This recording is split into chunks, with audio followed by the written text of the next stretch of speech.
একটি ছোট্ট গ্রামের পাশে ছিল সবুজ বন আর বড় একটি মাঠ।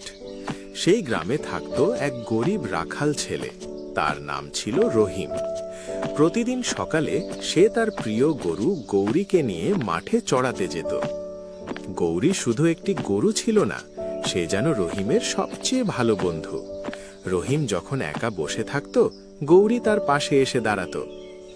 একদিন রহিম গৌরীকে নিয়ে বনের কাছে ঘাস খাওয়াচ্ছিল।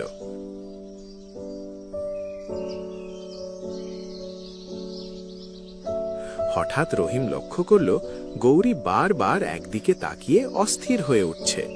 কিছুক্ষণ পরে রহিম বুঝতে পারল বনের ভেতর থেকে একটি বাঘ ধীরে ধীরে তাদের দিকে এগিয়ে আসছে। রহিম খুব ভয় পেয়ে গেল, কিন্তু আশ্চর্যের ব্যাপার, গৌরী হঠাৎ জোরে ডাকতে শুরু করল এবং বাঘের দিকে এগিয়ে গেল। গৌরীর সেই সাহসী আচরণ দেখে বাঘটি একটু পিছিয়ে গেল। ঠিক তখনই গ্রামের কয়েকজন মানুষ গৌরীর ডাক শুনে দৌড়ে চলে এলো। লোকজন আসতে দেখে বাঘটি ভয়ে পালিয়ে গেল।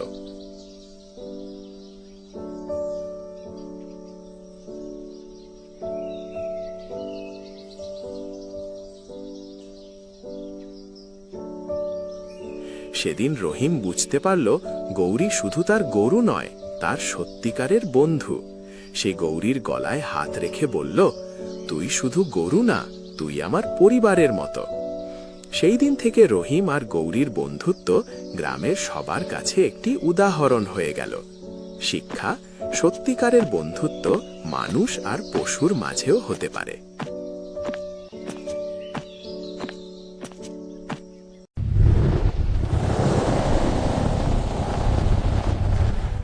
ঘন সবুজ জঙ্গলের মাঝখানে ছিল একটি বড় পুরনো গুহা।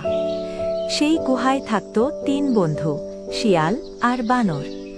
একদিন সকালে তারা গুহার সামনে বসে জঙ্গলের কথা বলছিল। বন্ধুরা, এই জঙ্গলটা আমার খুব প্রিয়। এখানে প্রতিটি পথ আর গাছ আমি চিনি। হ্যাঁ শিয়াল, এই জঙ্গল শুধু সুন্দর না, এটা আমাদের ঘর।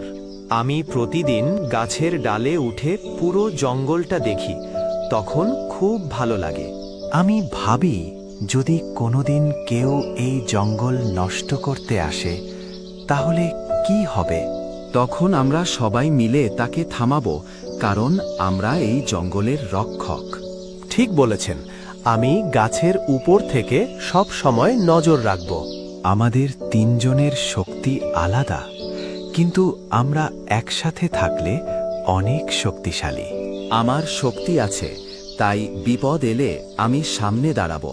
আর আমি বুদ্ধি দিয়ে সবসময় সাহায্য করব। এই জঙ্গল অনেক প্রাণীর ঘর, তাই এটাকে রক্ষা করা খুব দরকার। যতদিন আমি আছি, কেউ এই জঙ্গলের ক্ষতি করতে পারবে না। আমরা 3 জন মিলে এই জঙ্গল সব সময় সুন্দর রাখব। তাই আজ থেকে আমরা প্রতিজ্ঞা করি, আমরা সর্ব সময় এই জঙ্গলকে ভালোবাসব। হ্যাঁ, আমরা 3 বন্ধু সব সময় একসাথে থাকব। আর আমি বুদ্ধি দিয়ে সব সময় সাহায্য করব।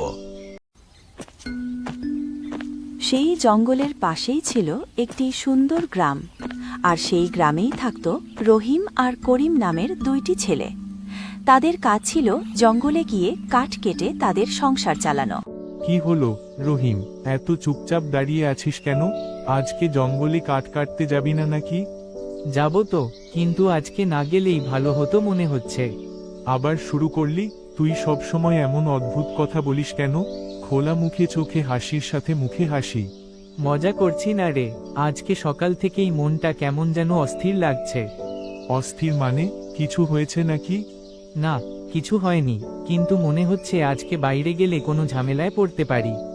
দেখ রহিম, জীবনে যদি সব সময় ভয় পাস, তাহলে কিছুই করতে পারবি না। আমি ভয় পাচ্ছি না, আমি শুধু সাবধান থাকতে চাই। সাবধান থাকা ভালো, কিন্তু অতিরিক্ত ভাবলে সমস্যা হয়। তুই ঠিকই বলছিস, কিন্তু কখনো কখনো মন যা বলে সেটা শোনাও জরুরি। তাহলে তুই কি করবি? আজকে জঙ্গলে কাঠ কাটতে যাবি কিনা? ঠিক আছে চল, তুই এত করে যখন বলছিস। তারপর তারা দুজন, রহিম আর করিম, যেতে লাগলো সেই জঙ্গলে কাঠ কাটতে। তাদের দুজনের মধ্যে রহিম একটু ভয় পেত, কোনো একটা শব্দ পেলেই রহিম ভয় পেত। আর করিম অনেক সাহসী ছিল, সে কোনো কিছুকে বিশ্বাস করত না।